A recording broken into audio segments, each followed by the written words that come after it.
So welcome to a Polkadoodles video. In today's one I was playing with the Sweet Moments embellishment kit and I was using the gorgeous telephone from this chipboard set, and I actually used my Pancake Maker as a heat source from underneath to use embossing powders to get a beautiful enamelled kind of look on the telephone. I was mixing different reds and clears and a sparkly red together plus silver for some of the other accents on here as well. I also used some of the All You Need Is Love dies. I used 2 of the interior dies just to give some extra elements on the card, and I also used the heart from here as well.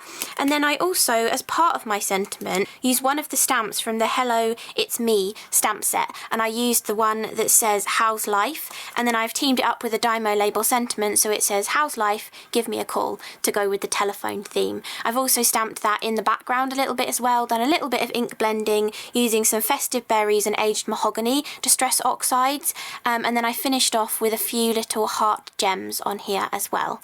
So hope you enjoy the rest of the video. Thanks so much for watching. Bye!